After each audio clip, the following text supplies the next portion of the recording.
Fala pessoal, bem-vindos a mais um Corte dos Livros Podcast. Já começa curtindo, compartilhando, que esse episódio vai ser porrada.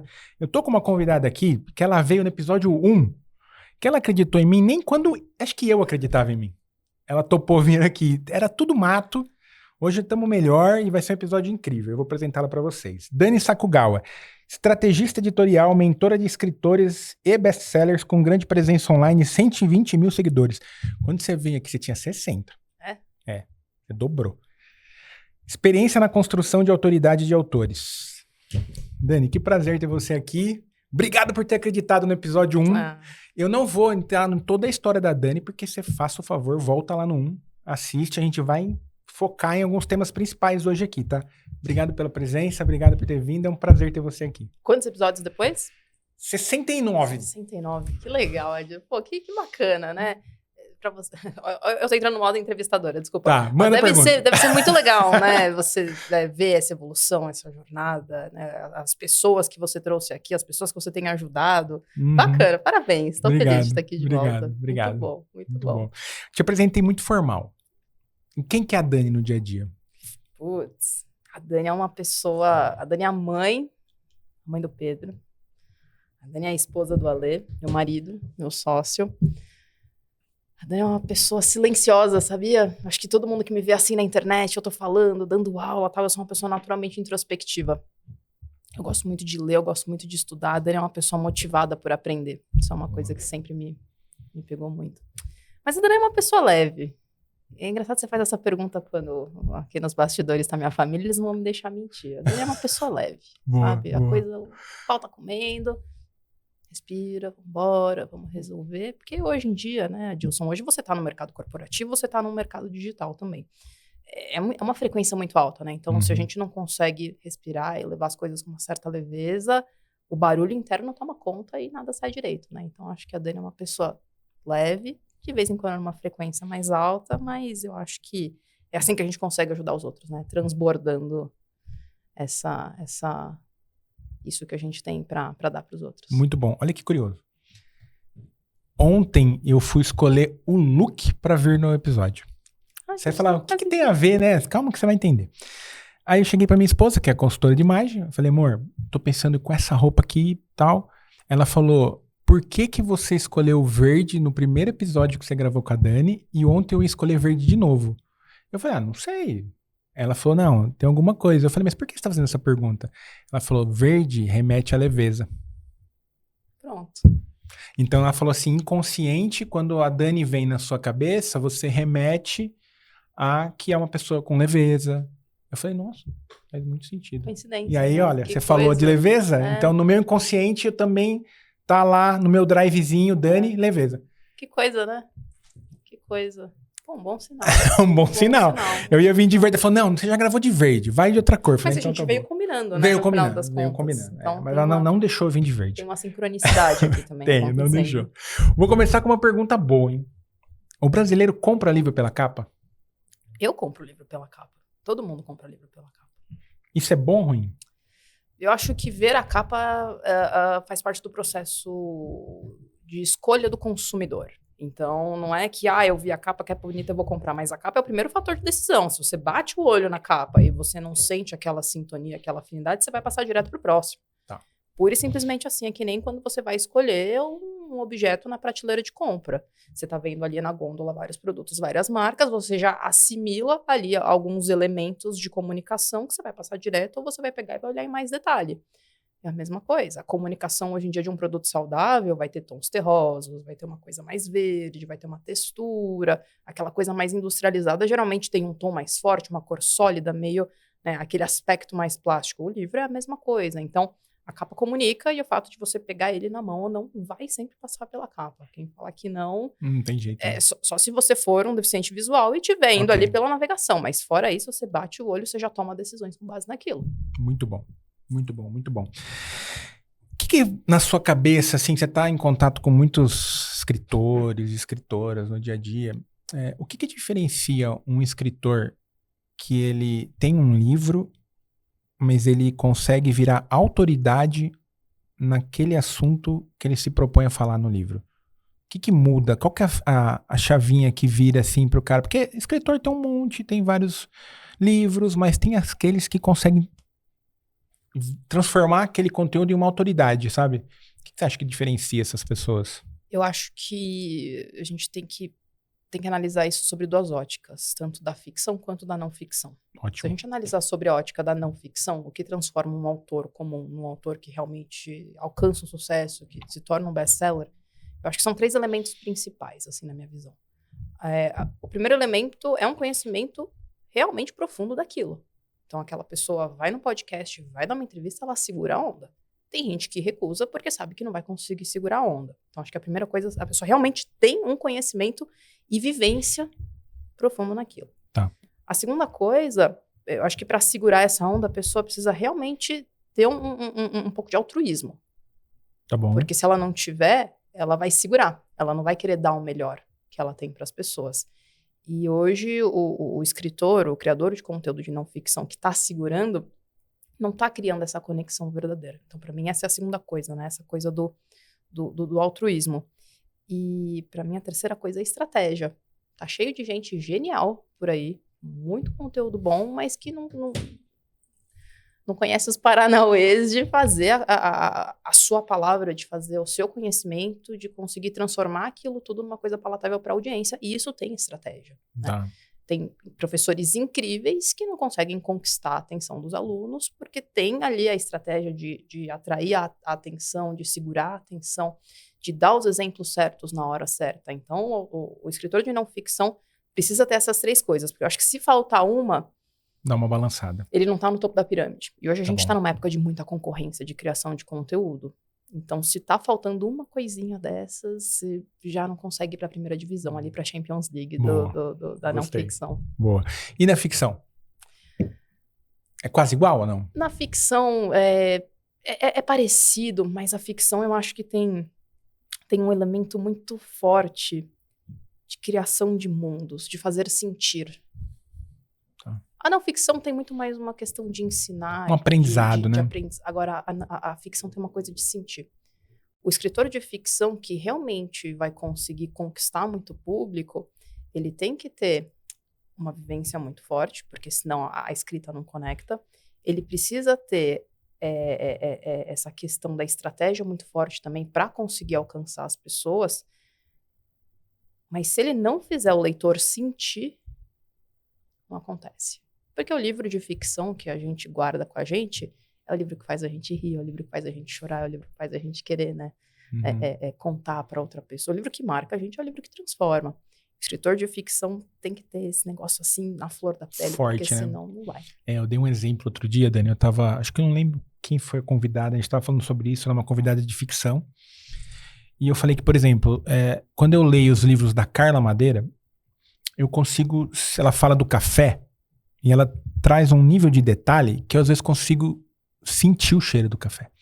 Eu fico imerso naquela narrativa como se eu estivesse dentro da cena. Isso é treinável? Isso é uma habilidade mesmo, assim, do escritor, da escritora? Eu acho que existe uma curva de aprendizado na ficção. E alguns escritores alcançam isso rápido porque já tem isso dentro de si. Outros precisam desenvolver um pouco mais. Tá bom. E eu não acho que um é mais ou menos do que o outro. Tá? Eu acho que é uma combinação ali de elementos, mas eu acho que sim, é treinável. Agora, a pessoa que precisa treinar, que não vem naturalmente, demora mais para você atingir o topo dessa curva de amadurecimento. Tem uma escritora, nossa, eu acho assim, a escrita dela é incrível. Você já leu Socorro Racioli? Já. É Oração para Desaparecer, né? Não, é incrível, é incrível. Eu tava lendo esse livro numa viagem, aí o meu voo atrasou. Fiquei feliz, falei, que bom, vou conseguir terminar de ler o livro.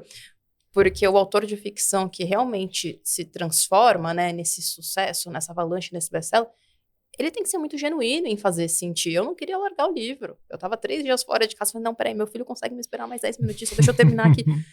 Porque realmente faz sentir e prende. Então, o apego do leitor com a ficção é o sentir.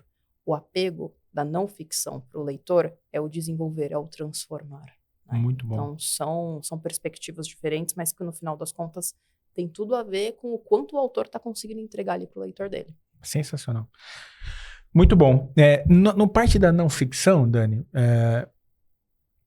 na parte de geração de autoridade e tudo mais, na não ficção, você lembra de algum case que passou, que você mentorou, que você teve próximo, que ele fez o caminho certinho, assim, do livro de geração de autoridade? Tem algum nome na cabeça, assim?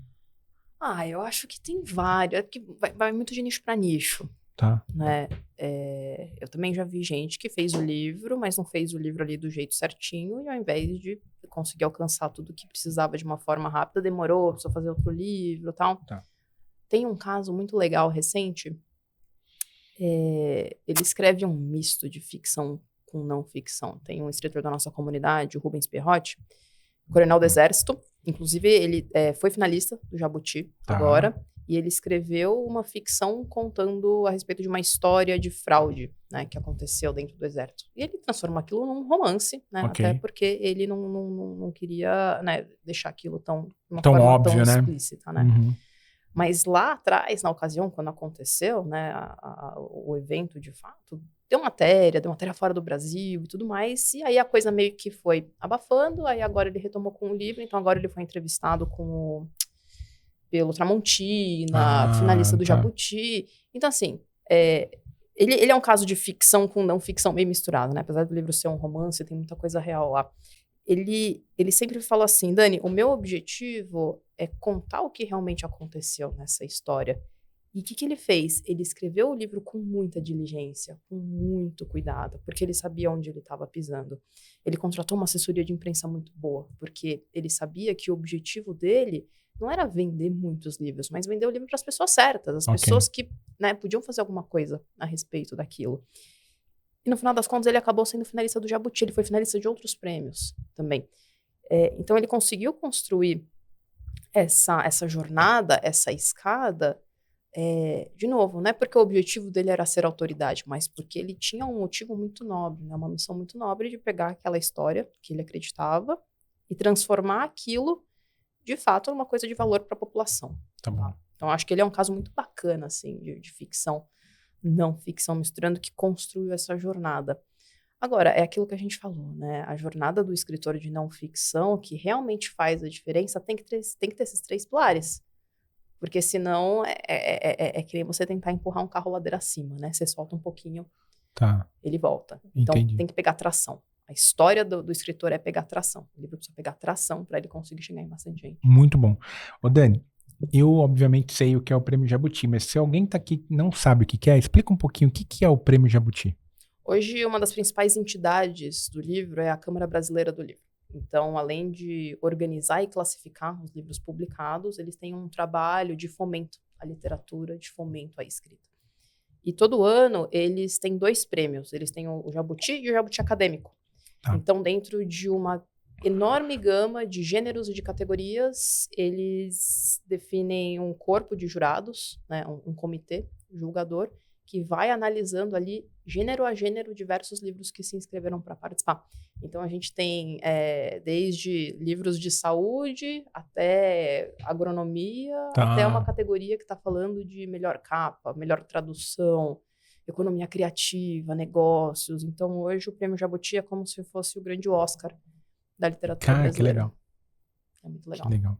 Eu tinha detalhe, mas não nesse nível que você contou. É uma ótima forma de descobrir bons livros também, porque como é um prêmio muito democrático, você não tem só livros das grandes editoras. Inclusive, esse ano foi uma coisa muito legal. Editoras pequenas, editoras independentes e autores independentes conquistaram muito espaço entre os semifinalistas e os finalistas. Como que é feita a seleção, Dani? É tipo, eu me candidato? A pessoa se inscreve. Tá bom. Então, no Prêmio Jabuti de 2025, puderam se inscrever todos os livros que foram lançados em 2024. Certo. Então, a pessoa que tem interesse, ela paga uma taxa, ela se inscreve e aquela inscrição é analisada. E aí, se ela, né, passar ali no primeiro check, o livro começa a ser avaliado. Entendi. E aí, entra ali num sistema de definição de semifinalistas, depois finalistas e depois o anúncio do grande vencedor. Que legal. Muito bom. Muito bom, muito bom. Ainda continuando nessa linha da impulsionar a marca e a pessoa pegar o livro e conseguir seguir em frente, o que você acha que a pessoa pode fazer? Porque assim, eu penso, beleza, escreveu, tô com o livro em mãos. E agora? eu preciso vender. O que você dá de conselho, por exemplo, além de entrar no book business da Dani, né? O que você acha que a pessoa deveria olhar com carinho, não só a escrita, mas o processo do livro como um todo? Eu acho que tem uma frase muito comum no mundo dos negócios, né, Adilson? Que assim, a ideia vale 10 centavos da bacia. Muito bom. Um bom livro, ele tem um potencial de valer muito. Mas se ele não for transformado num produto, se ele não for transformado num negócio, ele não vai alcançar o público. E aí a melhor chance que ele tem é se transformar no livro de uma estante só, do próprio autor. O autor precisa entender o livro como um objeto mágico que pode servir como alavanca para a carreira dele. Ele tem que entender o livro como um negócio e dentro disso ele precisa entender que o livro precisa de um planejamento estratégico.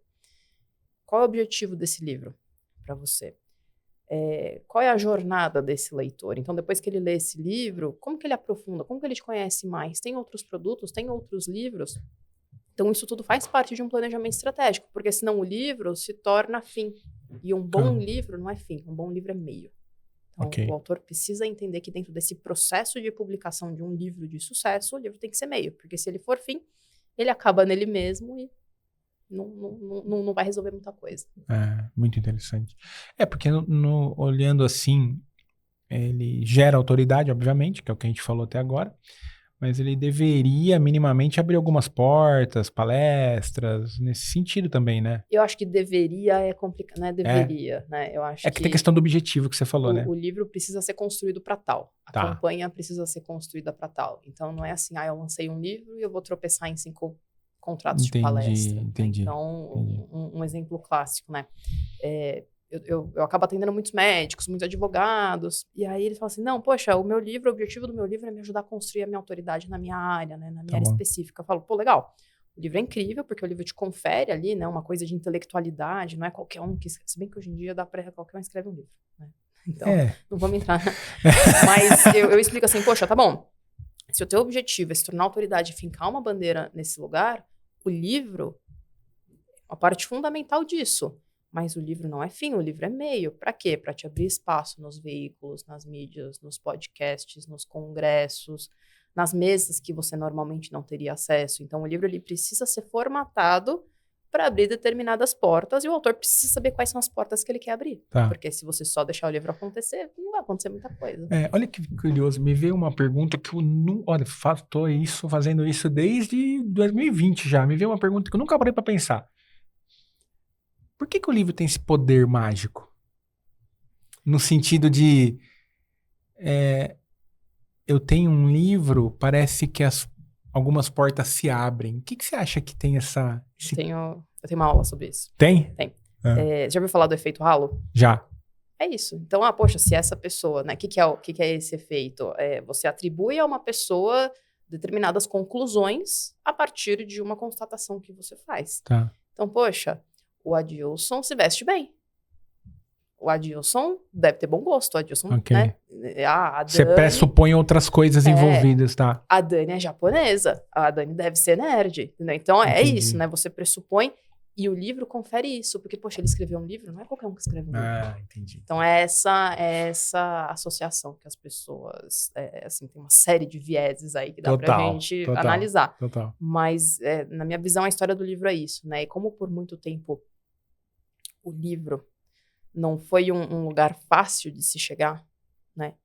Tempo, pesquisa, contratos, investimento. Então, esse efeito sempre foi muito associado a ele. E o que é muito bom, né? Porque realmente, você ter o tempo, você ter a energia de se dedicar para escrever um livro, não é para qualquer um. Não, putz, eu ia falar, era a continuidade da minha pergunta.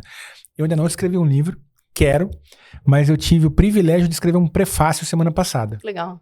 Do Marcelo, lembra do Marcelo? Marcelo Rego? Sei. Do legal. Tarja Preta São Silvestre? Sei. História incrível dele, né? Muito. Ele vai lançar agora em novembro, ele me chamou pra fazer o prefácio. Eu confesso que eu admiro mais ainda os escritores depois de escrever o prefácio. Eu dei uma penada. Né? É difícil. Porque assim, eu fiquei pensando no quesito assim, eu tenho que apresentar... Porque assim, eu leio muito. Então, eu escrevi um prefácio que eu gostaria de ler. Eu falei, eu tenho que apresentar bem a obra, fazer a pessoa minimamente entender o que aguarda ela durante a leitura, mas ao mesmo tempo tem um quezinho meio inspirador e tal, né? Nossa, eu sentei... Responsa, né? Nossa... Mas eu acho que às vezes é mais difícil escrever um prefácio do que escrever um livro. É mesmo? Ah, então tá bom. Então tô tranquilo. Porque o prefácio tô me você... sentindo melhor. Porque o prefácio você tem uma limitação. E é uma limitação mesmo. Ele falou assim, cara, 700 palavras. Então. Chutou assim, né? Ó, vai entre 600 e 700 que é que tá bom. Falei, caramba. Aí eu fui lá, setei lá no Word e tal, pra ir acompanhando. Mas é uma responsa. Simplificar é muito mais difícil do que, né, alongar. E eu acho que aí vem o desafio. Eu ouço muito dos autores o seguinte: nossa, Dani, foi muito mais difícil escrever a sinopse do que escrever o livro. Eu falei, eu sei. É mais difícil, porque é uma responsabilidade ali de... poxa, você gastou 1 ano, 2 anos, 3 anos, 500 páginas, 600 páginas, e aí você tem que pegar tudo aquilo em um texto de 1000 caracteres. Você tem que... É uma responsabilidade gigantesca. Entendeu? Mas eu fiquei meio assim, eu falei, nossa, os escritores têm já tinha a minha admiração, mas eu fiquei mais assim, porque eu fico pensando, pô, imagina a obra em si, né? Às vezes são anos. É uma responsabilidade. Mas deu certo, ficou um bom... Depois eu mando pra você ler. Legal. Mando Quero pra ver. você ler. Não, e a história do Marcelo é muito legal, né? Muito. A história dele é muito legal. E eu acho que ele, assim, ele seguiu algumas coisas que tem um pouco a ver do que a gente tá falando aqui. Ele começou a falar muito do movimento antes do livro nascer, criou podcast, tá? E tá no momento... Ele seguiu uma receitinha de bolo, assim. Mas o livro dele é bom, cara. Não, eu lembro das nossas conversas. Acho que a gente chegou a fazer algumas sessões juntos. E é muito isso que eu falo, né? Tem uma frase muito boa de uma escritora chamada Anne Lamott, que ela diz assim... As pessoas sabem que para você aprender a tocar bem o violoncelo, você vai ter que estudar, você vai ter que trabalhar, você vai ter que praticar. Agora, por que elas acham que escrever é 100% inspiração? Não é. Por que a escrita é diferente de aprender a tocar bem o violoncelo? Né? E essa diligência, essa organização faz toda a diferença, porque você não está ali simplesmente atribuindo a um dom, você não está atribuindo a sorte. Qualquer carreira, né, que você quer chegar no topo, que você quer fazer uma coisa minimamente bem feita, tem um processo de aprendizado, tem um processo de estudo, tem um processo de pesquisa, e com o livro é a mesma coisa. E a gente está num mercado que lança muito. Então não é loteria. Existem casos de sucesso, existem casos de insucesso, você já tem um caminho, e esse é o meu trabalho, né? Ajudar o escritor a utilizar da melhor forma possível o tempo, o dinheiro, o recurso, o investimento dele para ele não desperdiçar o livro. Total. Gastou 2, 3 anos escrevendo o livro, lança de qualquer jeito, desperdiçou. Né? Total. Isso é triste, porque o objetivo do livro não é ser publicado. O objetivo do livro é ajudar os leitores. Total, faz muito sentido. Não é só ganhar dinheiro, é uma transformação que você gera do outro lado, né? Que você gera. Então, nisso tudo, o livro precisa de um plano de negócio. Como qualquer outro projeto grandioso, um livro precisa de um plano de negócio. Nossa, mas eu dei uma penadinha no prefácio, mas deu certo, saiu. Depois eu mando pra você ler. Muito bom. Aí você me dá um feedback... Pode deixar. Como que eu vou falar? Certeiro, sem... Mas foi bem legal, foi uma experiência diferente. E ainda ele foi sacana, sabe? Porque ele falou assim, também é um empurrãozinho pra você escrever o seu. Eu falei, colocar o pezinho na água. É isso. Eu falei, tá bom, mas eu vou escrever. Ô Dani, você falou um ponto crucial aí, que eu vejo que eu acabo lidando com isso, porque eu também tô no meio. E direto, você falou sobre orçamento, sobre estratégia, sobre plano. As pessoas, os escritores às vezes me procuram, às vezes para fazer parceria, às vezes para fazer publi, eu convido para vir no podcast, tem toda uma possibilidade ali, né? E eu vejo que às vezes, não é uma vez, tá? Aconteceu várias já. A pessoa quer fazer a publi, mas ela não tem orçamento. E tá tudo bem. Por que será que ela, não sei se realmente ela gastou tudo que tinha na capa, na mentoria? Por que ela não considera, às vezes, um ponto final que são os influenciadores na conta? E não só o Adilson. Tem um monte por aí. Porque chega na hora, chega aqui, acabou meu orçamento. Eu falo, mas acabou na minha vez, pô, que sacanagem. Eu brinco, né? Adilson, você mora em casa. Sim. Você já fez obra na sua casa? Sim. Você já chegou no momento e falou, putz... Sempre foi mais do que eu imaginei que ia ser. Tá respondido? É isso, porque assim, lançar um livro é uma empreitada complicada. E muitas vezes o autor não tem essa visão de longa distância. Ele está dirigindo na neblina, 500 toneladas de névoa ali na frente, ele não consegue ver muito longe. Aí, conforme ele vai avançando, o orçamento vai acabando, entendeu? E aí você vai ver a sua TV tá em cima de uma caixa porque acabou, não tem.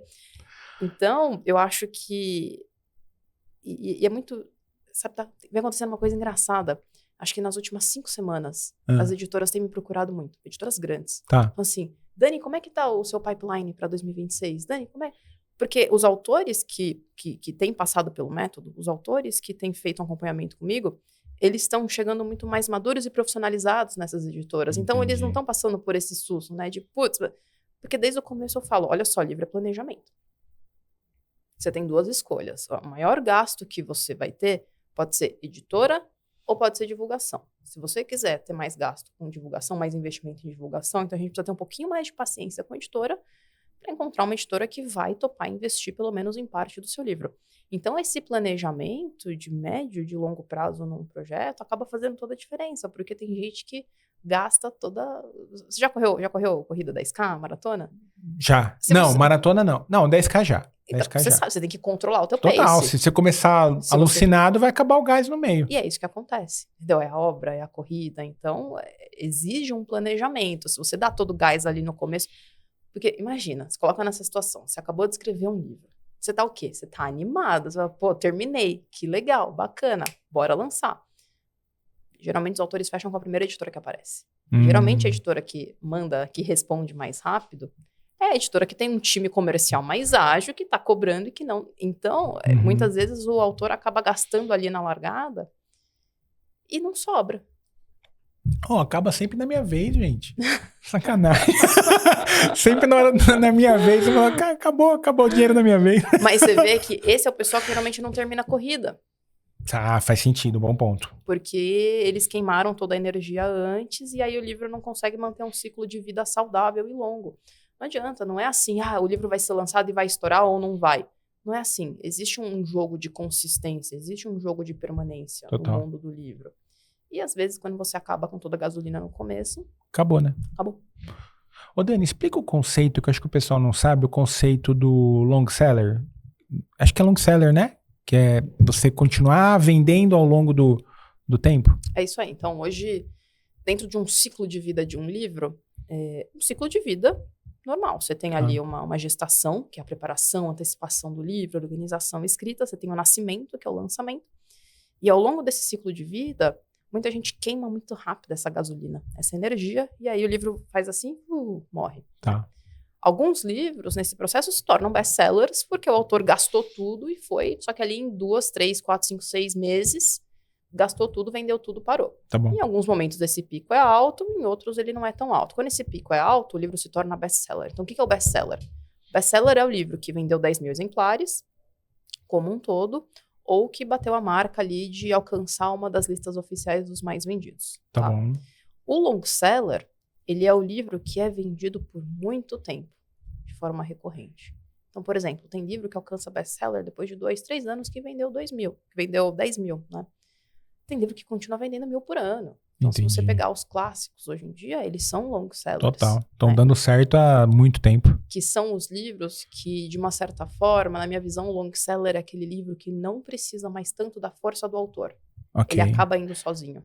Tá. Porque o autor gastou essa energia do jeito certo no começo, ele plantou as sementes certas, e o long seller é ele colhendo esses frutos. Então, o livro pegou um bom efeito boca a boca, o livro apareceu nos lugares certos, o livro entrou dentro das listas de clubes de leitura, de leituras obrigatórias, de escolas, de tudo. Então, esse é o é o livro que vai indo sozinho, sem necessariamente o empurrão do autor. Entendi.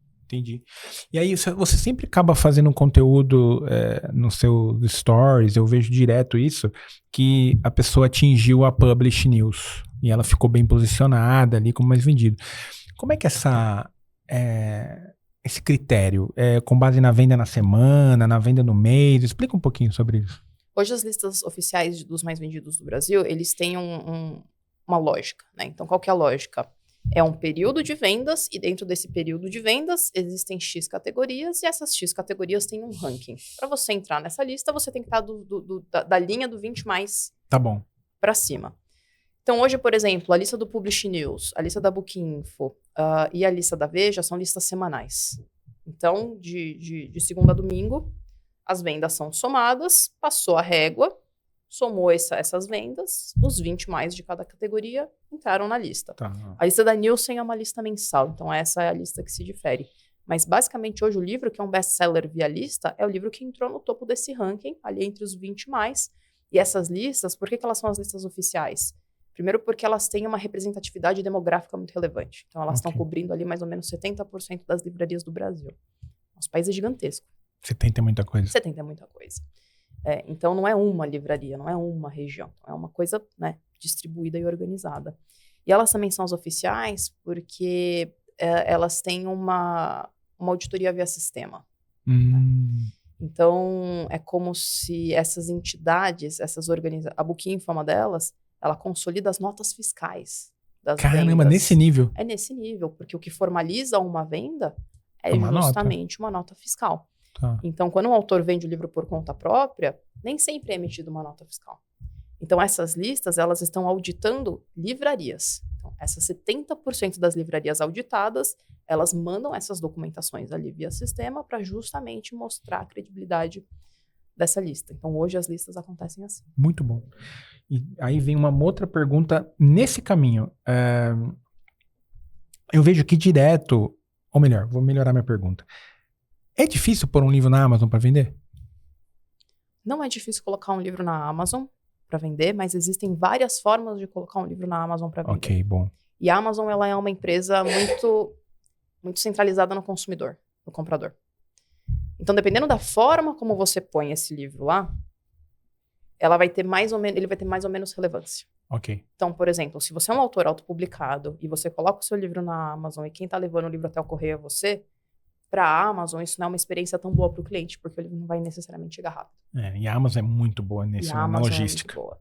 Então, existem várias formas de colocar um livro na Amazon. Agora, quanto mais você conseguir privilegiar a experiência do cliente, mais relevância esse livro vai ter além dentro do algoritmo e, consequentemente, mais a própria Amazon vai divulgar aquele livro. Então, vai colocar nos banners, nos e-mails marketing, nas recomendações ali de venda casada e tudo mais. Boa, muito Mas bom. qualquer um pode colocar um livro na Amazon. Não, é porque eu fiquei pensando que às vezes acontece de às vezes acabo olhando algum conteúdo e tal, que às vezes o escritor, ele fala, manda um DM que eu vendo pela DM e tal. Mas nesse aspecto é ruim, porque ele talvez não vai entrar nessas auditorias de livraria, então... Por isso que é importante todo autor ter o seu planejamento estratégico, Adilson, porque para muitos autores, o fruto do livro é de fato a receita dele. E quando você vende pela Amazon, você tem um intermediário a mais. Tá. E esse intermediário acaba comendo muita margem. É por isso que muitos autores escolhem a autopublicação. Porque eles não estão necessariamente interessados nesse livro ter muita visibilidade. O que eles querem é a rentabilidade do livro. Tá, o famoso ROI. Eles querem dinheiro para pegar o ROI, tá? E esse é o peso que o autor tem que fazer, né? Será que eu estou, enquanto autora, será que eu estou disposta a abrir de mão de um pouco desse ROI para poder escalar junto com a editora, para poder ter essa visibilidade que a editora me daria? Porque hoje o grande desafio de um autor autopublicado é a distribuição. Tá bom. E hoje as boas editoras, elas são boas porque elas têm bons canais de distribuição. Tem uma série de editoras que não têm bons canais. Então, aí que vem, né, o grande dilema. O autor precisa entender se ele está disposto a abrir mão de margem para conseguir surfar uma onda junto com a editora, ou se ele não quer surfar essa onda com a editora, ele prefere ter esses ganhos para ele. Não tem forma melhor, forma pior. É o objetivo, no final, é o objetivo, né? É o objetivo de cada um. Muito bom. Teve uma vez que veio uma pessoa aqui falar do livro, ela contou um negócio muito legal, mas eu passei batido com uma pergunta, eu acho que você talvez saiba a resposta. Ela comentou assim, cara, eu tava na minha pré-venda e a Amazon pediu 500 livros para já deixar no estoque, para já reservar. Como é que funciona isso, assim, na questão, como é que a Amazon toma uma decisão do tipo, cara, traz estoque aqui porque tá indo bem? Vai depender... A dinâmica de abastecimento da Amazon via editora vai depender muito desse relacionamento comercial. Estamos dando muito moral pra Amazon também. Devia fazer uma publi aqui no Corte dos Livros. Não pode falar. Não. Mas é isso. Eles são muito centralizados no consumidor. Então, vou abrir aqui um parênteses, né? Por que a Amazon acaba vendendo livro com uma margem baixa para eles? Muitas vezes a Amazon vende livro com margem negativa, porque o comprador de livro é um bom cliente. Total. Né? E a gente estava falando ali, né, da estratégia de distribuição da Amazon. Essa decisão da Amazon de como que ela vai apostar num livro ou não apostar num livro, primeiro vai depender do relacionamento com a editora. Então, se é uma editora que tem um bom relacionamento no sentido de as entregas acontecem em dia, os lançamentos costumam performar bem, o cadastro é bem feito, a Amazon tem meio que um multiplicador. Então, se o livro vendeu 100 exemplares na pré-venda, o meu pedido vai ser isso vezes 2. Entendi. Vezes 3. Então, tem uma lógica ali que muitas vezes isso é comandado pelo gerente de vendas da Amazon, que tem aquele relacionamento com aquela editora. Então, o sistema aponta, o sistema vai dar uma recomendação e a Amazon vai falar, legal, essa editora vai bem, esse autor tá indo bem, vou apostar. Muito bom. Vou trazer esse livro a mais pro estoque. E eles vão fazer força para gerar esse estoque. Total, com certeza. Eles vão querer queimar esse estoque deles lá também, né? Não. Muito bom. Eu lembro que a autora veio aqui e falou e eu não fiz essa pergunta pra ela. Não sei se ela saberia responder, mas eu falei, Dani sabe. Mas então, e isso tem tudo a ver com o fato do comprador de livros ser um bom cliente como um todo. Porque se aquele autor fez uma boa campanha de pré-venda, logo ele tem bons clientes, ele tem bons leitores, ele tem uma boa audiência. Logo, faz sentido para a Amazon trazer um maior volume daquele livro, porque ele tá o quê? Ele tá cruzando audiências. Então, poxa, a audiência daquele autor, daquela editora é interessante para mim, eu vou apostar porque eu sei que isso vai voltar. Cara, mas, Nani, é muito complexo, né? É complexo, mas... No sentido que é um plano de projeto num nível de detalhe e num nível de... Tem que ter uma visão muito clara, olhar para muitas variáveis para que na ponta aquele livro tenha um bom resultado, né? Você tá falando isso do ponto de vista do autor, da editora ou da Amazon? Da Amazon, não, mas acho que do próprio autor. Eu acho que assim, dificilmente escrever um livro vai ser um prejuízo na vida do autor. Ok. Primeiro porque é um processo de pensamento, de análise, de reflexão, de introspecção muito grande. É muito difícil você escrever um livro e você não evoluir pelo menos um pouco ali naquele processo. Tá bom. É um processo terapêutico, né? Total. Então, acho que a gente já parte do positivo, passando daí. Mas o autor que quer, de fato, transformar aquele livro num ativo para sua carreira, e não só em tempo, em energia, em dinheiro que ele gastou, aí ele vai precisar de estratégia. Total. Então, precisa ter esse planejamento para que o livro, de fato, seja um ativo e não um passivo. Muito bom. Muito bom. E nessa linha, Dani, do livro ainda tá saindo bem o livro físico? Com a parte do Kindle por aí, e várias frentes digitais, o livro físico ainda tem um espacinho considerável?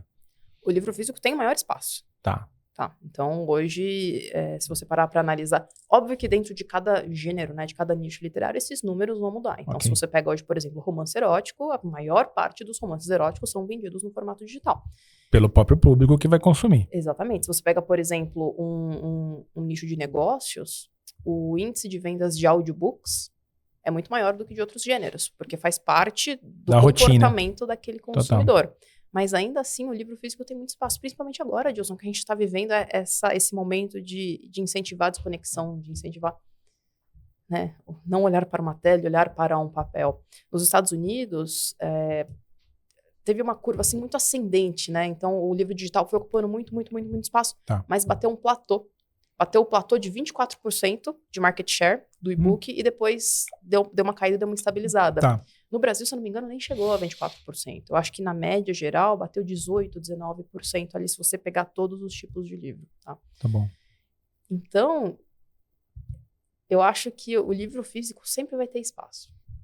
O livro físico sempre vai ter espaço. Talvez outras mídias surjam, outros formatos de consumo, talvez você insira um chip, não sei, mas eu acho que o livro físico, ele tem um caráter muito da meditação. Presença, né? Da presença, do silêncio. Então, eu acho que enquanto houverem pessoas meditando, haverão pessoas lendo livros físicos. Eu acho que essa é a minha visão. Eu tenho uma visão muito alinhada com isso, no sentido que, às vezes o pessoal para e me pergunta, fala, Edilson, cara, você tá no nicho do livro e tal, e tem uma tendência digital por aí. Eu falo, cara, eu enxergo de outra maneira. Eu enxergo que vai acontecer algum momento, e vai estar gravado aqui, vocês vão falar, Edilson lá, falou lá. É que nem o MrBeast, né? Gravou o vídeo dele. Tipo isso. Vai dar certo. Eu acho que em algum momento vai ter um clique que vai ser importante para a saúde mental nos próximos anos. A prática da leitura sem a tela. Tem algumas pesquisas. Recentemente eu estava estudando um pouco sobre isso. Tem uma pesquisa que diz que existe um aumento X na qualidade de vida e na longevidade da pessoa que lê pelo menos X minutos por semana. Já existe um estudo correlacionando isso. Que nem vinho, né? Tomar um vinhozinho, né? Uma tacinha de vinho por semana. Ler um tranquilo. livro É igual o papo da vacina, né? O que é a dose, né? É a dose que conta. Ô, Dani, e aí... Tô fazendo bastante pergunta de livro, porque eu tô me redimindo do episódio 1. Foi muito ok, então eu tô agora fazendo umas perguntas boas da Dani. Tô me redimindo do episódio 1, que eu vou deixar o link aqui pra vocês assistirem lá. Mas você falou muitas coisas. Estratégia, plano, tá muito claro. Você consegue elencar pro escritor que tá aqui assistindo, que vai assistir, umas armadilhas que ele não pode cair? Ah, com certeza. A primeira armadilha é não fechar com a primeira editora que aparece. Ok. Primeiríssima, assim, porque é uma das mais comuns. Eu acho que existe uma outra cilada também, que é o autor achar que o livro está pronto depois que ele terminou o Word. É que nem eu falar assim pra você. Ok. Adilson, você terminou de se inscrever para uma corrida de 10K. Tá bom. Você está pronto? Não. Não, com certeza não. Não tá. Então, o livro precisa passar por uma leitura crítica, o livro precisa passar por um processo de preparação, porque aí você vai correr e não vai lesionar. Uhum. Então, tem muito autor que acaba lançando e ele lança ali da primeira forma que o livro chegou, pronto, e isso prejudica, o livro não virou long seller. Então, essa é uma cilada extremamente comum. Tá. Tem uma outra armadilha muito comum, que é a armadilha da agência, da assessoria, né? O que acontece? O autor termina de escrever um livro, ele investiu muito tempo, muito dinheiro, muita energia, ele tá vulnerável. Sim.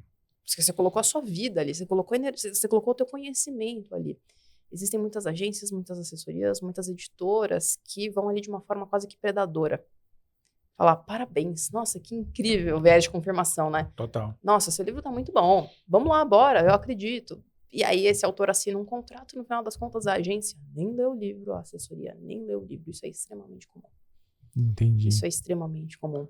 E sempre que um autor fala que passou por uma coisa assim pra mim, eu falo, coloque uma reclamação no Reclame Aqui. Entendi. Sabe? Dê um feedback pra agência, pra assessoria que te atendeu. Porque o autor, depois que ele termina de escrever o livro, por mais cético, por mais racional que ele seja, ele está vulnerável. Não é uma coisa fácil colocar um livro no mundo. E aí, nesse momento, eles acabam se deixando levar por esses contratos e por essas empresas. Então, eu estava te falando, né? Muitas editoras têm me procurado. Por quê? Porque o autor profissionaliza muito mais rápido, né? Depois que ele passa por esse meu banho de lógica que eu dou neles de, o mercado é assim, as editoras funcionam assim, as livrarias funcionam assim. Não chegue despreparado. Porque às vezes o pessoal chegava com uma espadinha feita de jornal entendeu? Pra lutar uma guerra. Pra lutar uma guerra, entendeu? Eu tô falando isso porque eu fiz uma espadinha de jornal, ensinei meu filho a fazer uma espadinha de jornal esses dias, e ele tava lá todo tava se divertindo. Mas aquela não é uma guerra, né? Aquela é uma brincadeira. Então você tem que usar ali a arma certa pra você ir jogar o jogo certo. E muitas vezes os autores acabam indo despreparados porque eles acreditam que o livro, por estar bom, se basta. Entendi. O livro não se basta. Muito bom. Nossa, excelente essas armadilhas, hein? Ô, Dani, mas aí, tipo assim, lancei, vendeu mais ou menos, dá pra resgatar? Dá pra fazer um processo, dá pra fazer um plano de resgate se não foi tão bem assim no começo? O livro que foi lançado e não performou de acordo com o que o autor esperava, o autor precisa dar um passo para trás antes de dar 2, 3 passos para frente. Então, ele precisa entender por que o livro não foi bem. Uhum. Às vezes foi a capa, às vezes é o texto, às vezes o texto não tá bem preparado, às vezes o autor até tá passando o conteúdo, mas ele não tá fixando na mente do leitor. Dá sim para consertar, mas às vezes o autor precisa entender que não é só fazer uma nova campanha, que às vezes o livro realmente não saiu um produto tão bom quanto poderia ter saído. Tá bom. Isso é muito comum. Então, muita gente insiste no livro, eu já vi vários autores, eu falei, você tem 2 alternativas. O teu livro, ele tá com conteúdo nota 10, mas enquanto negócio, enquanto produto, ele tá nota 7. Você tem 2 alternativas, ou a gente dá uns passos para trás e relança, ou você passa a régua e vamos trabalhar no próximo livro. E tá tudo bem, vai depender da estratégia desse autor. Mas tem projeto que realmente não vai fazer sentido. Outro dia apareceu um autor para mim, um trabalho incrível na área de finanças. muito bom mesmo. Ele transformou a vida de muita gente, ele tem uma comunicação incrível, mas passou por um trabalho de escrita que não foi tão legal. Tá O bom. conteúdo estava muito bem escrito, mas a jornada de um livro, no começo isso é estratégia narrativa, né, de livro. No começo do livro, nas primeiras páginas, o autor precisa construir afinidade com o leitor. Então, o leitor precisa terminar as primeiras páginas convencido de que esse livro é para mim, eu preciso ler esse livro. Se o autor não faz isso no começo, se ele já entra em conteúdo, o leitor acaba não valorizando a informação. Tá bom. Então, o livro estava um pouco com esses problemas estruturais. O conteúdo estava bem escrito, a informação estava lá, mas não estava nessa narrativa de convencimento. Eu falei, olha, a gente tem 2 coisas para fazer, porque estava com pressa para publicar. Você publica, você resolve o que você tem que resolver, mas esse não é o livro que vai te levar para o próximo nível. Esse não é o livro que vai pegar efeito boca a boca. Esse talvez seja o livro que te abre a porta com a imprensa e tal, mas não é o livro que vai virar long seller. Porque o leitor vai começar a ler e ele vai ficar cansado. Porque ele não vai ver o valor de seguir naquela jornada com você, porque no começo você não fez ele sentir que, putz, esse livro é para mim, entendeu? Então, o livro é um organismo vivo, o livro é um ecossistema muito complexo ali. E por mais que parece que imprimiu, não tem mais o que fazer, às vezes você tem que dar alguns passos para trás para você poder rentabilizar ainda melhor aquilo que você construiu. Sensacional. Ô Dani, agora uma pergunta de curioso aqui. Eu tô na minha curadoria dos livros da comunidade, né? E eu tenho uma biblioteca lá em casa com vários livros, né? E eu sempre dou uma fuçada lá, vejo os livros que estão lá. E eu tinha um livro que eu queria colocar muito na comunidade, mas eu sempre vou ver se ele está disponível para venda ainda. E às vezes não está, que nenhum dos que eu peguei não tinha mais na Amazon, e aí eu não achei nem na editora. E é um livro de fora, de um autor de fora, não vou citar nomes, mas como que é quebrado esse elo para, tipo, um livro ser lançado, por exemplo, Falso Engano, em 2018, e agora não encontrar mais ele para venda? Do ponto de vista da editora... Um adendo só.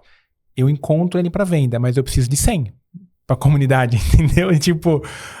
Tem aí, o resto de saldo só lá, né? Tinha só 2. Do ponto de vista da editora, cada produto é uma unidade, né? É uma unidade de venda. E todo produto tem um DRE, tem um processo ali para saber se o livro se pagou ou se o livro não se pagou. Para uma nova edição sair, dependendo do tamanho da editora, exige um investimento mínimo. E às vezes a editora percebe que esse investimento mínimo não vai ser cumprido.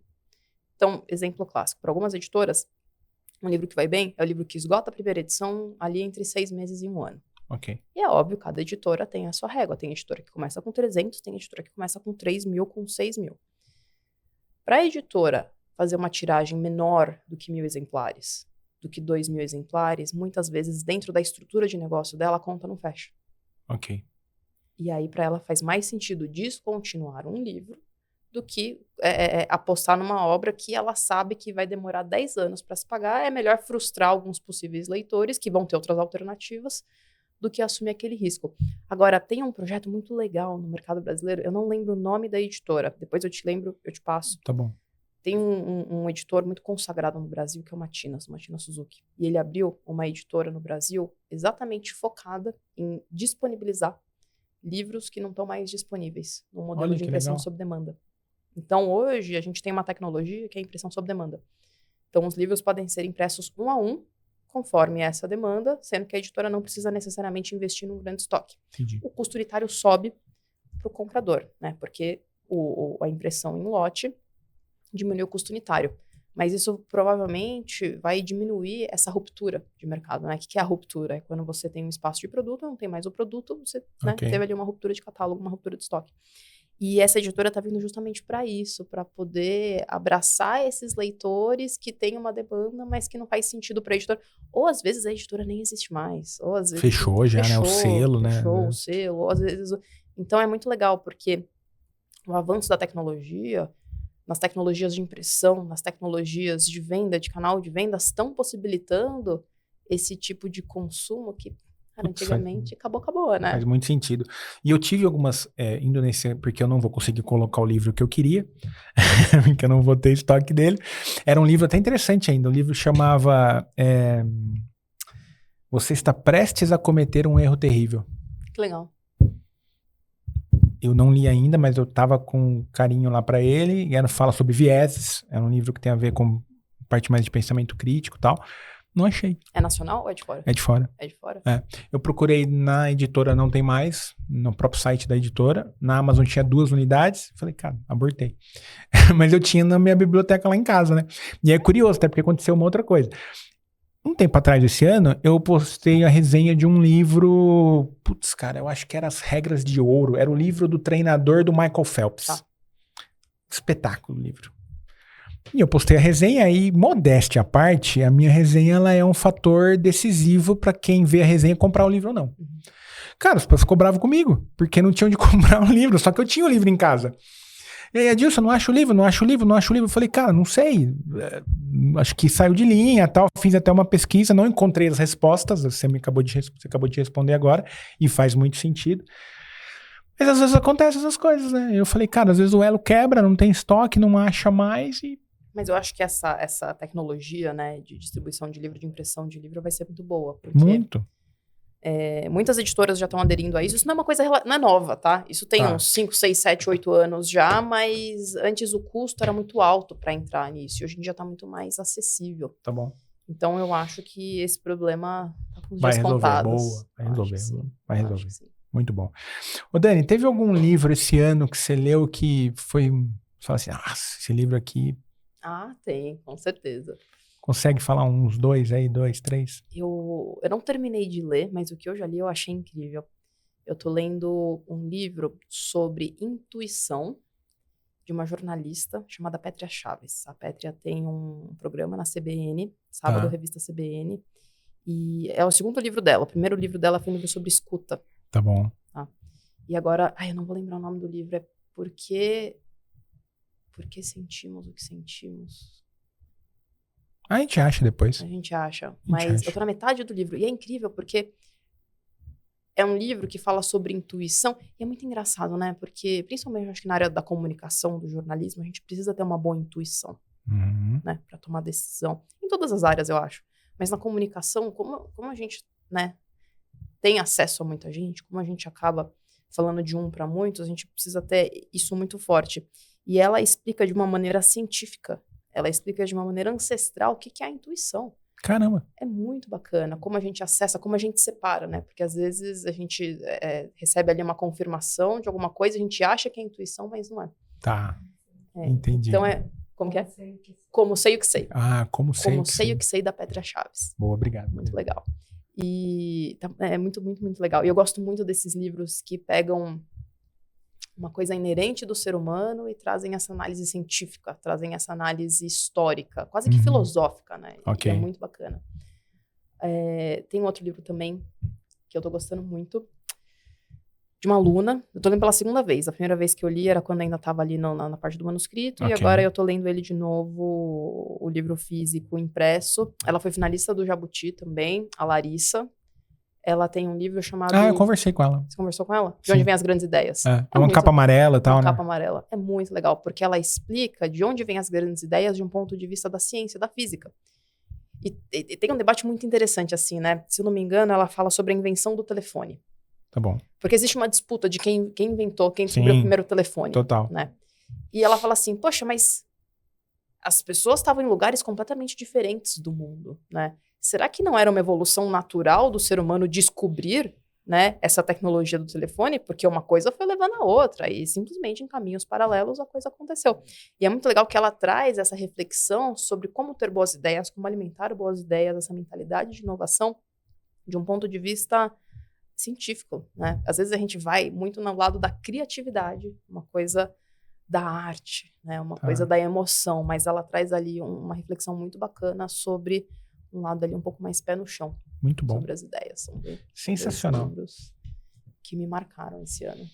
Muito bom. Tem algum que você... indica um livro bom pra mim, né, Dani? Esse ano ainda. As indicações que você... Não, mas todas as indicações que você deu foram boas. Ó, no último podcast que a gente gravou, você indicou da Ariely, Previsivelmente Irracional. Muito bom esse livro. Eu coloquei na comunidade. Esse livro é incrível. Pirou. Esse livro é incrível. O da Ariely. Conta um bom aí, vai. Você já me conhece mais ou menos. Fala um aí que eu deveria ler. É difícil recomendar livro pra você, porque você lê tanto, mas tanto. Ó, Ryan outro, Holiday, você já Ryan leu? Holiday é o top 1, né? Top 1, É né? meu, Muito bom, né? eu já li, Dani, eu já li dele todos Todos. 2 vezes. Sério? Ele pra mim é o melhor. Ele é muito bom, né? Eu acho que ele consegue ter uma narrativa e vincular com as histórias dos heróis da antiguidade, que fica um negócio muito bom. E ele é um bom contador de histórias, né? Muito, muito. Eu gosto muito do O Ego é o Inimigo. Eu acho um livro muito bom. É muito bom. Não, mas o Ryan não vale. Ryan não vale, né? Não, eu já Ryan li não todos vale. dele já. Ele é meu queridinho. Você leu Machado de Assis, que eu te recomendei? Li. Qual que você leu? Eu li o Alienista. O Alienista. É bom, né? Eu li o Alienista. Naquela vez você falou do Previsivelmente Racional, eu coloquei na comunidade. Eu li o Alienista. Eu li Paulo Coelho, também, na sequência, o mais famoso, Alquimista. Acho que foi isso que você recomendou na época. Aí depois você recomendou o do Lelo Povian. Ele veio aqui gravar, inclusive. Legal. Ele veio aqui gravar, foi muito legal. Então, tudo que você indica, eu leio. Legal. Você falar um aí, eu vou ler. Posso te recomendar mais um Machado de Assis? Pode. Porque eu sei que pra quem... eu acho que pra quem gosta de ler não ficção, ler ficção é um pouco difícil. Mas eu acho que é um treinamento importante. Tem um livro muito, muito bom do Machado de Assis chamado Esaú e Jacó. Esaú e Jacó, tá. Esaú e Jacó. Basicamente, qual que é o plot dessa história? Tá. São 2 irmãos gêmeos e ao longo de todo o livro existe um debate de que como pode 2 pessoas gêmeas idênticas serem tão diferentes. Ok. Então, um é monarquista, o outro é republicano. Tá. Um não, o outro não. E eles vão divergindo ali em ideias. E eu gosto muito desse livro. Tem uma frase que Machado de Assis fala assim, um dos personagens do livro é o conselheiro Aires, que é como se fosse ali um mentor, né, dos meninos. E tem um momento que ele diz assim, não é a verdade que vence, é a convicção. Ok. Convence-te de uma ideia e morrerás por ela. E isso pra mim é tão verdadeiro hoje em dia, né? Total. Esteja a gente falando de qual time você torce, até pra quem você vota, né? A narrativa é muito forte. Não é a verdade que vence, é a convicção. Se você se convencer de uma ideia, você vai morrer por ela. E eu acho o Machado de Assis tão atual, tão tudo, e é muito legal essa correlação, né, que eu gosto do Machado de Assis porque quando eu leio o livro dele, parece que ele tá aqui no meu ouvido, aí ele vem aqui e fala outra coisa, então eu acho que tem um exercício bacana de correlação da ficção com a não ficção que o Machado de Assis faz. Eu gosto muito, muito, muito. Eu vou ler, pode deixar. Mas era uma crença minha, viu, sabia? Que eu acabei derrubando ela. Eu achava na minha cabeça que, por exemplo, assim, eu gosto muito de ler sobre o comportamento, né? E eu achava que eu talvez não conseguiria extrair aprendizados de comportamento de um livro de ficção. Era uma crença minha. Limitadíssima, inclusive. Aí, como eu falei, não, deixa eu ler com um olhar diferente. Deixa eu tentar ler a história, mas como é que eu transformo isso para enxergar o comportamento, o aprendizado? Hoje, se eu pegar uma ficção, lógico que não vai ser a mesma habilidade que eu tenho para extrair os cortes do conteúdo, mas eu extraio corte, comportamento facinho da ficção agora. Sabe que pra mim, eu acho que a versão ficção feminina de Ryan Holiday é Jane Austen. Boa. Você indicou ela no último. Você indicou Orgulho e Preconceito. Orgulho e Preconceito. Eu acho que pra quem quer começar a ler Jane Austen, eu recomendaria um livro chamado Persuasão. Tá. Então, eu acho que, principalmente pra quem lê não ficção, ler Jane Austen, você começa a entender as camadas debaixo das camadas. Ok. Do comportamento dos personagens, das falas, das interações, do arco do personagem. E assim, eu poderia te recomendar um monte de livros de não ficção, mas eu gosto de... Você gosta de me desafiar, eu gosto de te desafiar. Eu gosto de te desafiar. Boa. Tá bom. Você já leu O Senhor dos Anéis? Não. Como assim? Não li. Eu li Harry Potter. O Senhor dos Anéis é um livro muito gostoso, assim, de ler. Você viu os filmes? Sim, lógico. Não, então a experiência não é tão a mesma. Não é a mesma coisa. Nunca é, né? O livro sempre é... Mas Senhor dos Anéis, você vai perceber muitos arquétipos lá dentro. Isso é muito legal. Ah, tá bom. Isso é muito legal. Boa. Isso é muito legal também. Muito bom. E eu acho que faz parte, assim, da formação de um leitor de ficção, navegar, não só pelo romance histórico, mas pela fantasia, né? Agora a gente tá muito numa onda de romance de cura. Já ouviu falar disso? Não. Conta mais. Não, acho que assim, não. Talvez você vai falar, eu vou, mas... Isso é uma coisa que existe há muito tempo, mas não dava um nome, agora existe um nome que é romance de cura. Que é o quê? É aquele romance que faz você ali curar alguma coisa dentro de você. Ah, total. Eu li um esses dias, a Paciente. Minha terapeuta falou, você vai ler isso aqui. Eu falei... Pra fechar, vou te recomendar mais um. Tem um livro chamado Em Busca de Sentido, do Viktor Frankl. Ah, esse eu já li. Você já leu? Maravilhoso. Maravilhoso. Falei sobre ele na comunidade hoje. É incrível. Falando sobre propósito e tal. É incrível. E última recomendação. Vai. Mais uma. Tô Você já anotando leu- tudo aqui, ó. Você já leu Ana Cláudia Quintana Arantes? A Morte é um Dia que Vale a Pena Ver? Não, tenho boas recomendações. Ganhei de presente de uma amigona minha. Tenho lá em casa, mas eu não li. Bom também? É um bom livro. Tá. É um bom livro. Eu acho que é um desses livros que faz a gente ficar mais grato. Tá bom. Gratidão. Boa. Anotado. Tô com o dever de casa aqui. Eu vou perguntar, né? Não, mas eu li todo.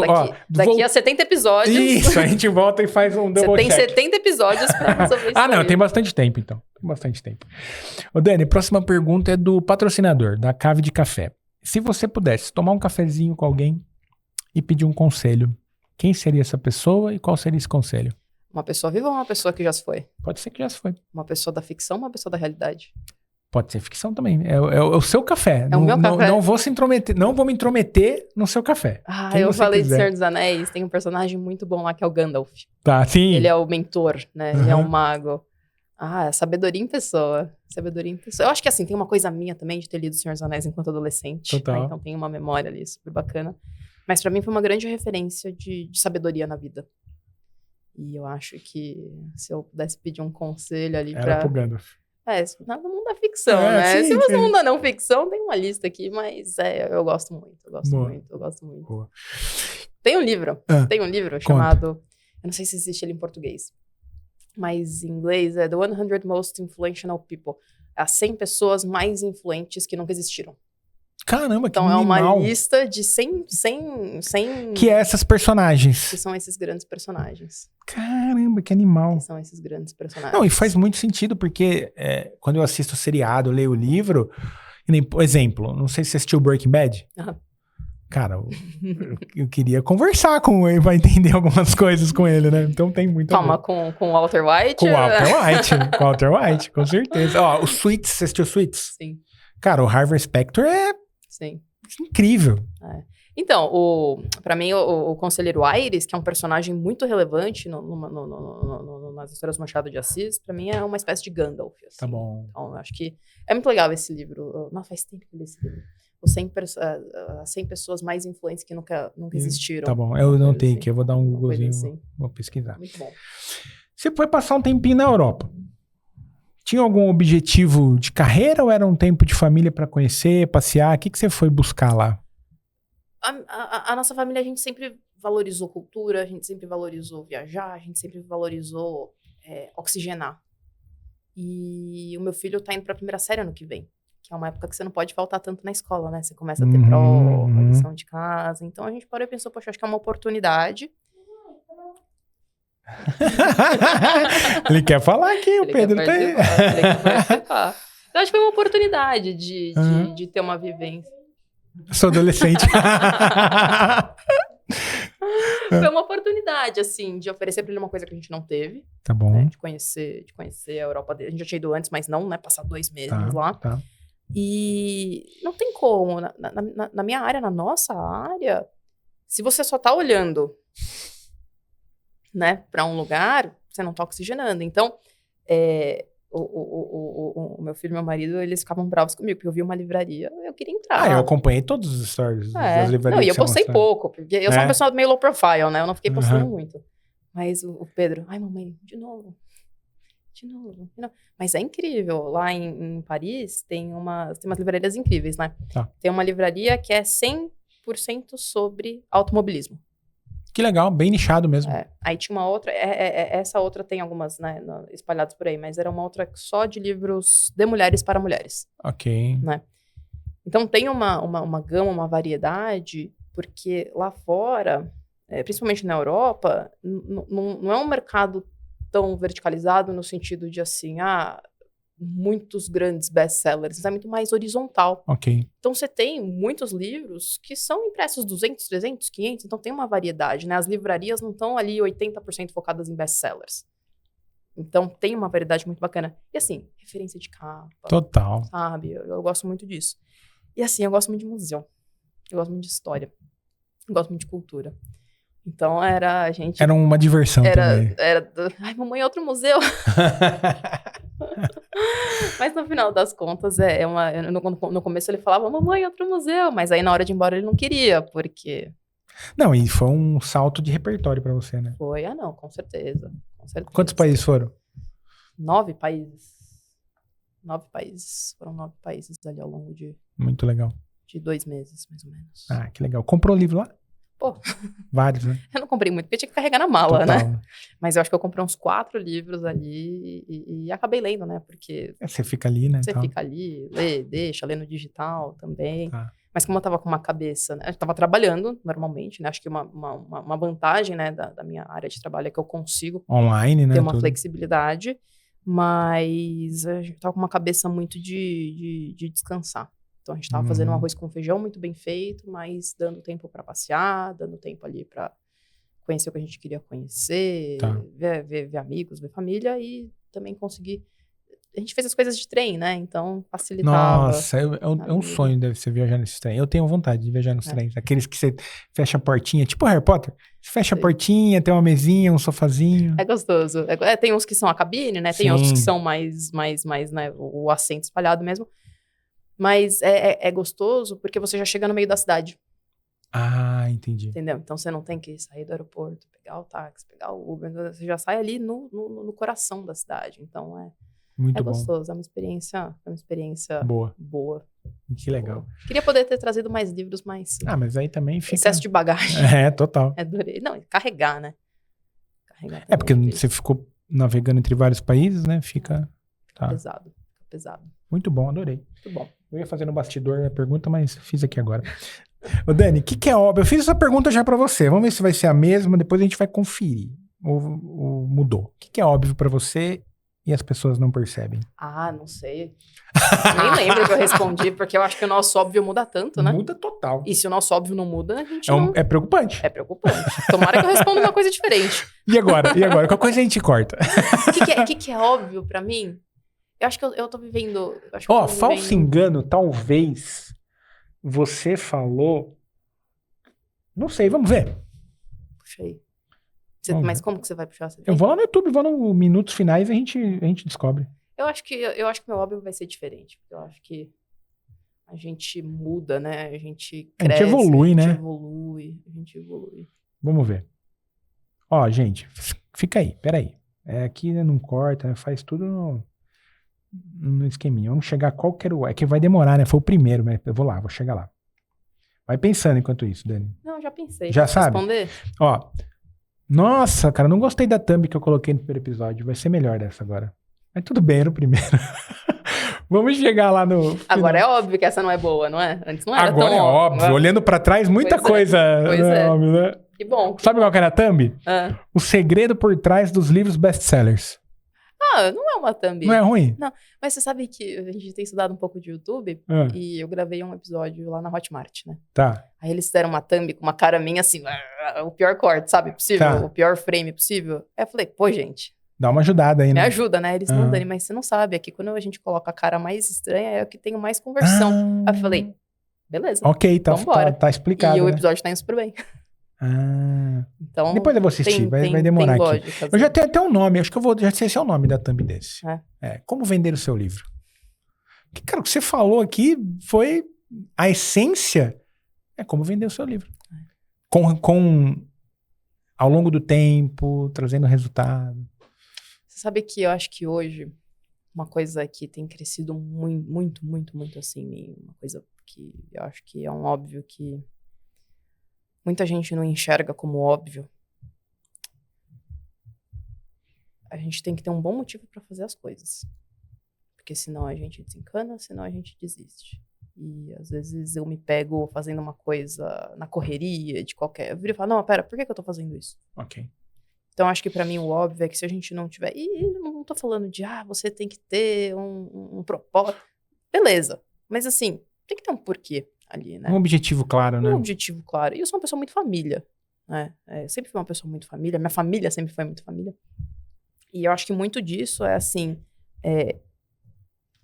eu faço o que eu faço Porque eu sei que eu estou dando um bom exemplo pro meu filho, Ok. no sentido de trabalhar com estratégia, no sentido de ter um trabalho não só que eu amo, mas de ajudar outras pessoas, e as pessoas que eu estou ajudando estão ajudando outras pessoas, Uhum. né? E eu acho que a gente sempre precisa voltar para esse porquê, né? E você sabe que eu tava numa fase muito acelerada. Muitas coisas para fazer, e aquela afobação e tal. E esse negócio do porquê me fez falar assim, eu preciso parar de fazer as coisas com pressa. E fazer as coisas devagar, no meu tempo, sem ficar querendo ticar as coisas ali. Pum, resolvido, me trouxe um alívio. Um alívio. Não, calma, eu não tô fazendo isso porque eu tenho que fazer isso. Tô fazendo isso por um motivo maior. E eu comecei a fazer as coisas com calma. Não tô mais correndo. Então, eu preciso escrever um texto? Eu tenho 1 hora pra escrever esse texto. Não. Se eu precisar de 2, eu vou fazer em 2. Então, acho que um óbvio pra mim, muito, muito... não tão óbvio, né? Às vezes, quando a gente tá na correria, mas é que a gente tem que ter muito claro o porquê das coisas. Porque se é o fazer pelo fazer... Piloto automático total, né? Piloto automático total. E eu acho que a gente tem que sair desse modo piloto automático. Muito bom. Adorei. Não faz bem pra ninguém esse modo piloto automático aí. Muito bom. Adorei. É um óbvio que nem todo mundo percebe. Na correria, a gente quer resolver as coisas, né, Gilson? Tem gente dependendo de mim. Putz, tem tal pessoa aí esperando. O meu chefe. Calma. Calma. Por que você tá fazendo isso? Então, mas não o porquê raso. Descer um pouquinho, né? Na profundidade, né? Eu tava assistindo um podcast um dia desses e é um ex-monge. Você já assistiu os podcasts do Jay Shetty? Não.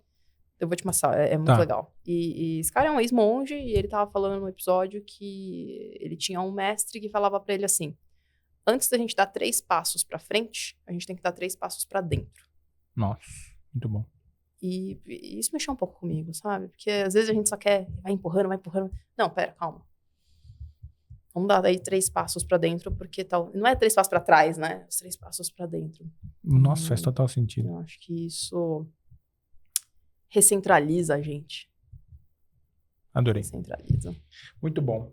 Vou bolar uma pergunta aqui agora, antes de a gente fechar. Mas agora eu fiquei curiosa com o meu óbvio daquela época. Eu vou olhar. Eu vou ver também. Qual pergunta você faria para o Adilson no Corte dos Livros? Episódio 1 ou episódio 70? Pode ser os dois, se você quiser. Fica à vontade. Não, você sabe que quando a gente fez a primeira entrevista, eu ficava muito assim, pô, que legal que ele tá fazendo isso, mas é um investimento de tempo, de energia, né? Você não tem um negócio, você não tinha na época um negócio baseado naquilo. E eu vi muito essa história do porquê, né? Porque suas resenhas são realmente muito boas, você tem realmente um trabalho diferenciado. E eu acho que lá atrás eu te perguntaria assim, mas Adilson, qual que é o jogo de longo prazo aqui pra você? Do podcast? Do tempo que você tá deixando de jogar tênis, do tempo que você tá deixando de ler um livro pra você. Tá aqui, conversando. Eu acho assim, Dani, vou dar uma resposta romântica e uma resposta business. Eu acho que assim, a resposta business meus concorrentes não têm. Quando alguém quiser começar, eles estão 70 atrás. Sim. É um produto de diferenciação. A mais romântica, no sentido de, e não que não seja verdade por ser romântica, mas eu acho que eu posso, através do episódio aqui, ainda assim eu tô navegando em ajudar o brasileiro a ler mais. Tipo, a gente tem um país que o brasileiro não lê muito pouco. Quem lê joga a média pra cima. E às vezes a pessoa pode se inspirar numa conversa minha e sua e falar, cara, porque querendo ou não, né, Dani? Muita coisa que a gente falou aqui, a gente tirou de livro que a gente leu, que a gente aprofundou o conhecimento pra gente. Então eu acho que tem esse quesito. Eu tô, acho que, num ponto que eu ainda tô ajudando de alguma maneira. Aquela parte do doar, é isso, é meio altruísta.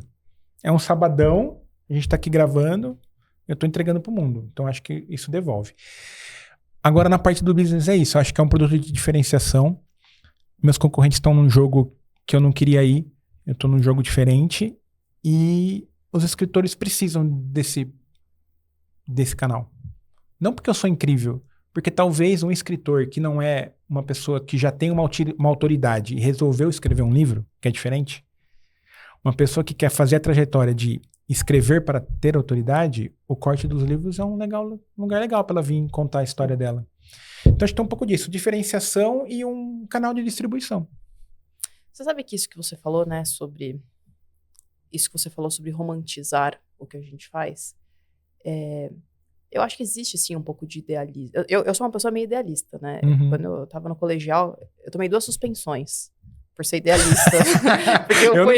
Porque eu fui ajudar meus amigos e aí...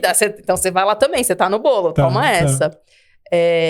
Mas eu acho que se a gente não for... Quem vai, né? Quem vai, né? E é uma força, né, que eu acho que a gente tem dentro da gente, que também é uma força, é um pouco egoísta também. Total. É um pouco egoísta, porque se a gente tem dentro da gente esse ser inconformado, né, essa coisa, é como a gente também exerce essa nossa necessidade, né, de ajudar e de não estar conformado. E tá tudo bem. Eu não vejo problema nenhum nisso, né, nessa romantização. Agora, eu acho que boa parte do que você faz, isso é uma coisa que eu admiro muito, é o 3 passos para dentro, antes dos 3 passos para frente. Porque, assim, o trabalho que você faz de resenha, do planner, do clube do livro, não é sobre volume, é sobre qualidade. Uhum. E isso é uma coisa que eu acho que a gente tem essa sintonia também, porque eu acredito muito nisso. Total. Não é volume, é qualidade. Porque eu prefiro impactar 10 pessoas de uma forma, sabe, realmente profunda e determinante, do que impactar 1000, e dessas 1000, 900 vão sair, não fizeram nada, 100 mais ou menos, e 0,5 ali, né? Então, eu acho isso muito honroso, muito honorável, sabe? E, de novo, né, o brasileiro precisa de um incentivo para ler, apesar de, né, relativamente não ser um bom número, né, a quantidade de leitores, mas ainda assim eu acho que é um volume, né, absolutamente bom e grande. Mas boa parte do incentivo à literatura parte de bons influenciadores, parte de uma boa curadoria. Então muita gente não lê porque não sabe por onde começar. Porque ler muitas vezes é uma coisa solitária, porque é um investimento de tempo. E eu acho que o trabalho que você faz é muito legal por isso. A tua curadoria, né? E é uma curadoria com objetivo, não é só ler por ler. Uhum. É ler para melhorar a carreira, é ler para você se tornar um ser humano melhor, é ler... E isso é muito legal. Isso é muito legal. Eu gosto. Bom, sou suspeito, né? É. Mas é isso. Eu acho que teve alguns benefícios indiretos do podcast. Cara, o que eu vi minha oratória melhorar, não que esteja bom ainda, porque eu tô meio confuso, sempre acho que dá pra melhorar alguma coisa, mas eu acho que a minha oratória melhorou bastante, minha comunicação melhorou bastante. Porque você tá aqui, né? São 70 episódios, né, cara? Você se assiste depois? Não. Não? Nunca? Não, sabe por quê? Não, às vezes. Calma. Eu sou muito autocrítico. E eu quero deixar a minha essência aqui. Se eu assistir, eu vou encontrar pontos de melhoria e eu vou talvez dar uma engessada em alguma coisa. Entendi. Então eu prefiro deixar aqui. Às vezes eu assisto o episódio antes de ir pro ar pra saber se, pô, tá legal, era isso mesmo que eu imaginei e tal, mas 90% eu não assisto. E sejam muito bem-vindos a mais um episódio de Cortes dos Livros. Meu nome é Dani Sarrugal, a nossa entrevistada aqui hoje, o Adilson. Adilson, uma pergunta pra você. Tá. Você não gosta de se assistir? Ou você prefere não assistir porque você sente que vai impactar ali alguma coisa? Porque assim, é difícil, eu não consigo me assistir. Tá. Eu tenho, às vezes, o meu sócio, que é meu marido, tá lá e eu ouço minha voz, Okay. Não dá, né? Você acha que existe alguma coisa ali de comportamento, de autoanálise que te breca nisso? Eu acho que é uma mescla. Como eu falei, eu acho que no final do dia, a galera se conecta com o meu jeitão. E aí talvez você perderia um pouco disso de ficar se analisando. Talvez sim. Por quê? Porque eu sou muito crítico comigo. Então talvez eu vou falar, cara, falei muita gíria. Ou então, acabei de falar uma gíria. Cara é uma gíria. Então eu vou ficar analisando as minhas gírias, eu vou ficar analisando exemplo, tá? Será que eu engordei um pouquinho de um episódio de um para outro? Isso aqui é vida real, gente. É a câmera, às vezes acontece. Então, às vezes, eu prefiro não mudar a minha essência e ser eu mesmo. E quem tiver que gostar, vai gostar. E quem tiver que não gostar, não vai gostar. E tem espaço para todo mundo. Que eu prefiro não analisar. Eu acho que eu vou engessar. Eu acho que eu vou querer mudar. Porque eu sempre acho... E é uma mentalidade minha. Quando eu acabo um livro, eu falo assim... eu preciso aprender mais. Estou sempre buscando.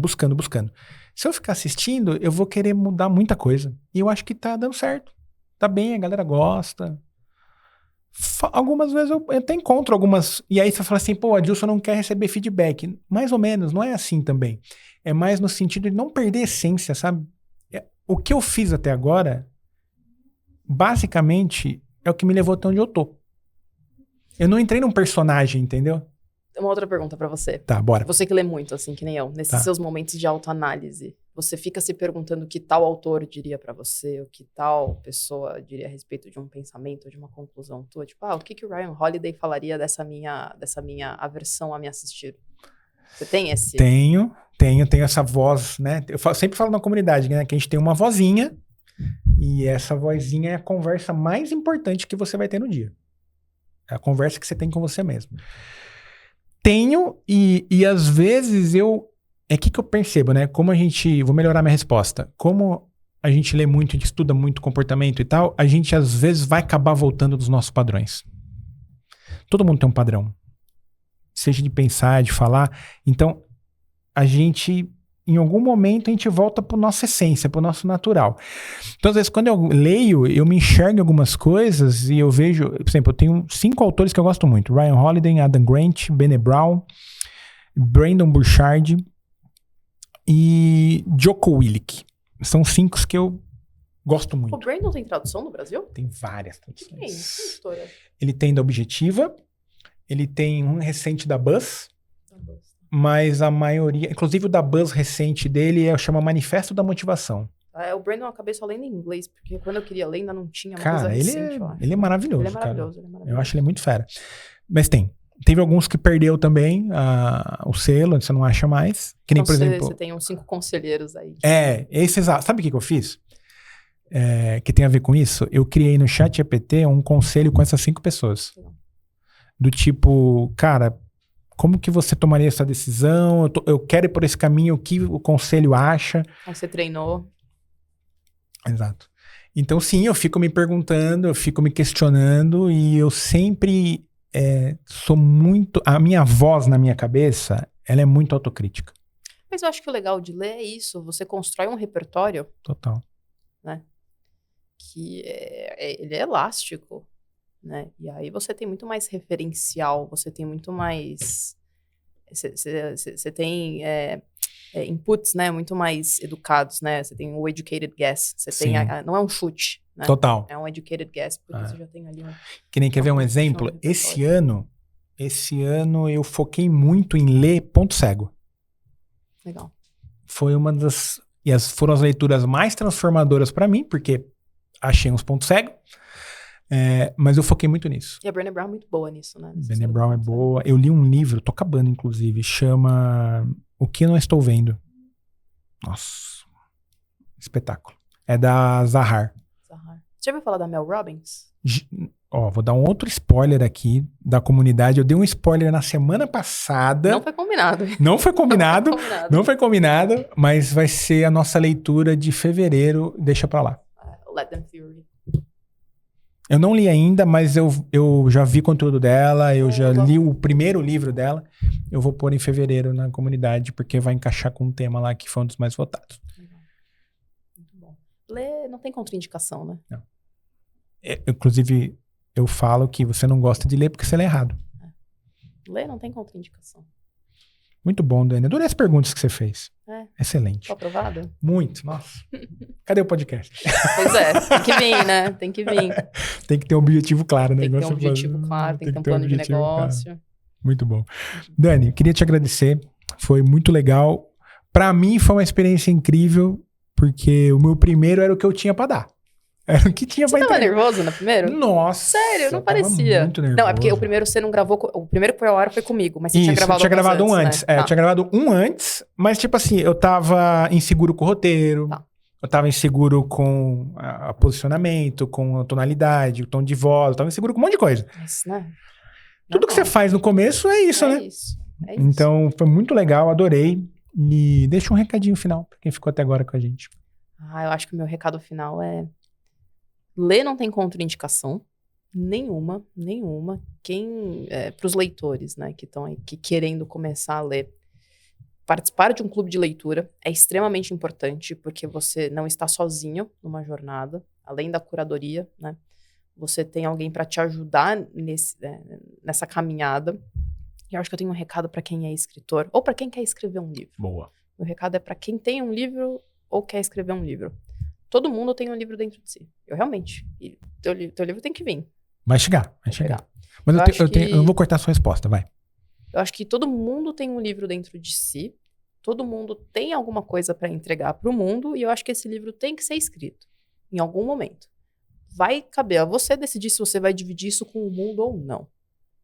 Seja para você dividir com o mundo, seja para você ter para você, seja para você deixar para os teus filhos, tá? Mas eu acho que todo mundo precisa tentar colocar essa história no papel e esses aprendizados no papel, porque o que você viveu e o que eu vivi trouxe lições. E essas lições precisam reverberar, né? Não só por muito tempo, mas nas pessoas ao nosso redor. Então eu acho que todo mundo precisa escrever um livro.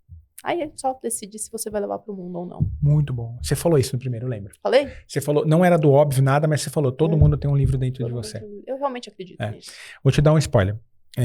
Eu não gosto, ou melhor, não gosto não. Eu gosto de fazer as coisas que as pessoas não esperam de mim. Tá. Exemplo, quando eu decidi criar um podcast, não era o que as pessoas esperavam de mim. Elas esperavam de mim talvez um infoproduto de técnica de leitura. Aí eu vou e crio um podcast. Uhum. Eu quero escrever um romance. Que legal. Não é o que as pessoas esperam de mim. Que legal. Porque para mim falar sobre aprendizado vai ser difícil? Vai.